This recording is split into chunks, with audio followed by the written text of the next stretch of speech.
Hey guys, welcome. We're here live at dxbbq. My name is Mina and I work as a journalist here in Dubai.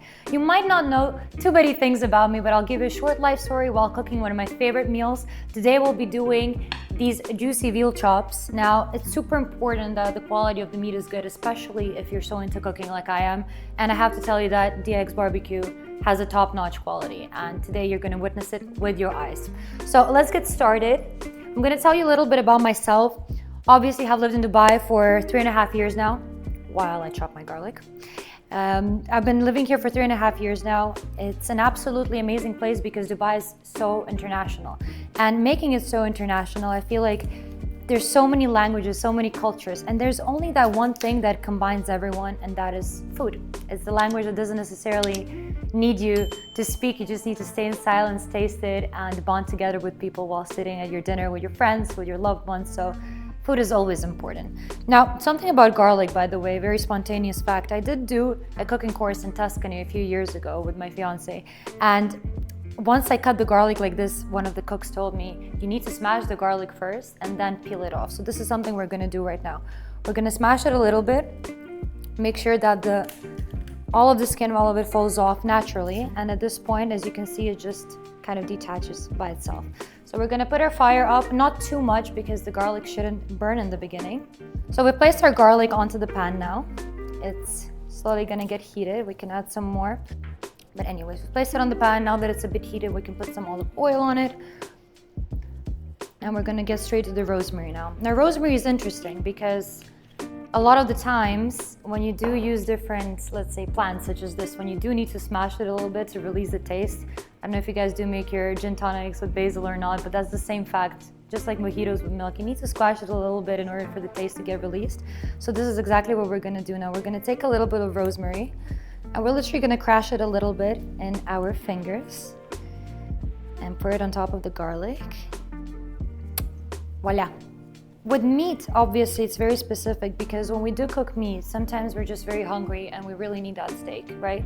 But with meat, you need to let it rest a little bit. And it's so important that when you do decide to cook a nice, steak or let's say veal chops, that once you are done, you let it chill and rest a little bit for 5 minutes on the side and not kind of put all that anxiety and speed into cooking that meat. That's really important. But I think cooking is something that you learn with time, obviously. Not all of us are immediately talented to cook. Some of us have learned it through our grandparents, through our parents.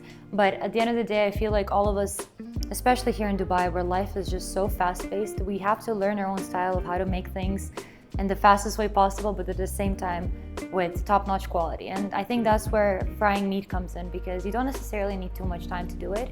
You just have to have a good piece of meat, season it properly, and everything else will be going well.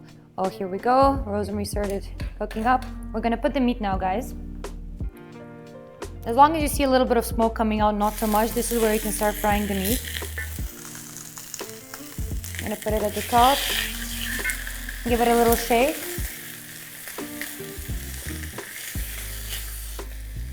Now that the garlic and the rosemary did give me everything that I needed, which is the scent and the actual flavor, we're gonna actually put it away a little bit because I don't want that burning smell of garlic to stay on the plate, and the meat does need a strong fire.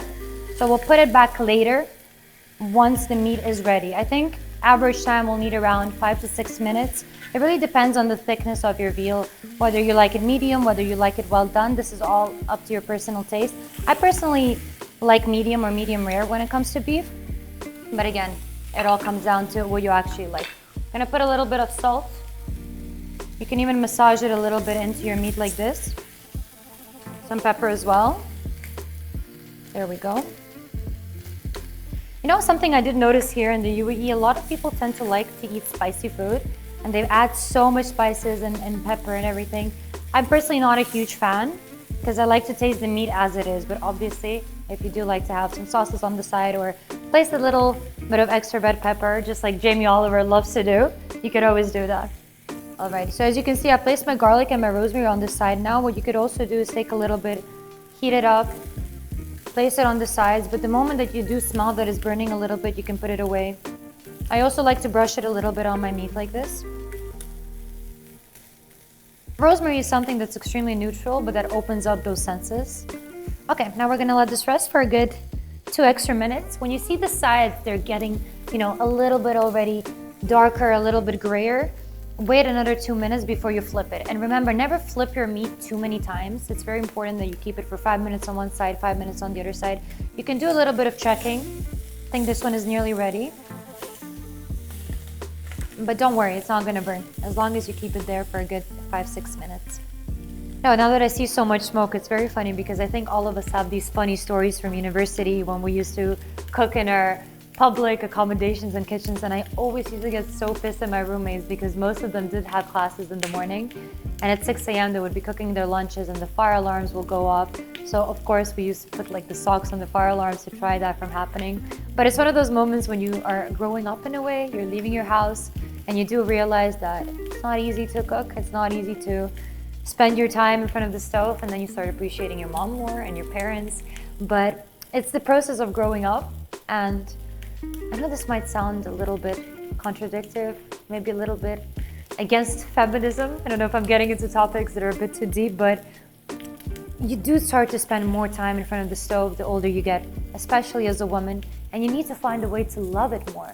Your husband comes home from work, you need to find that perfect dish that he just loves to eat, because at the end of the day, I know it's the little things that matter, right? Or just making a nice dinner in your first apartment with your friends, all of these things.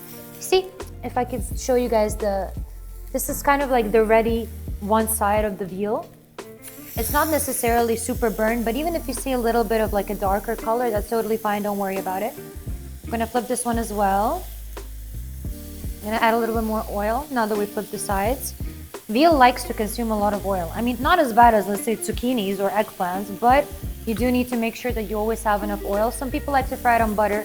I find it a little bit, less, let's say, healthy.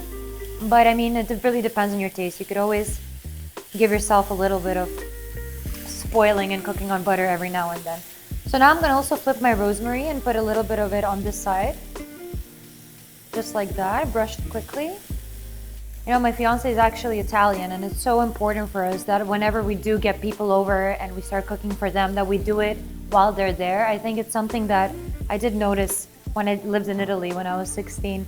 Everybody uses the kitchen and cooking as that moment during your day where you bond, and I find that quite cute because usually, you know how it is for us. We come home, parents have already cooked their dinner, or you cook it by yourself, but Italians have that very strong, let's say, family tradition of cooking. It's something that no matter if you're a guy or a girl, everyone does it in Italy, and they know how to do their recipes so fast, so simple, yet in such a tasty way. So I think one of the best parts of my week is literally when he comes back home from work and we have the weekend and we invite some people over. Literally on Saturday we did this barbecue for like 30 people for Easter, and honestly I found it was one of the most beautiful weekends I've had here, because you're just there chit-chatting, drinking your wine, frying your meat on the barbecue, and just having a good time, So once you see that slowly your meat is kind of releasing a little blood and everything, it means it's nearly ready. You could also flip it a little bit like this on the sides. This is a pretty thick piece of meat, so you could always just flip it a little bit and make sure that the sides get that little crust. Something else that's really important for steak in general is placing the meat a little bit in the oven once you are done frying it, and letting it rest after, as I said. So I think we'll leave this a little bit more for 2 more minutes and it should be done. Let's remove the rosemary now because it's cooked enough. We don't want it to burn. Just like that. I forgot to use the clippers, guys. Perfect. Make sure you have clippers at home. They help a lot. So I think our meat is actually ready. We're gonna set the place nicely. A lot of the times, it's not even about how it tastes, but how it looks, right, aesthetically. So we're gonna place the lamb chops one on top of each other, just to rest a little bit now. Place one here. Look at that. Beautiful. I'm gonna place it at the top. I'm gonna remove this as there's quite a lot of smoke coming out. So we have a little bit of rosemary left, and remember that garlic that I told you to kind of put aside? We could always place a little bit of garlic now on the top, just to let it melt a little bit more. And of course, if you do like lemon, we can cut a few pieces and put it on the side. Keep the rosemary as close as possible, I think, to your meat, because while the meat is still hot, it can release a couple more, you know, tastes. I think that was the stove telling me thank you for cooking on me. We're gonna cut the lemon now.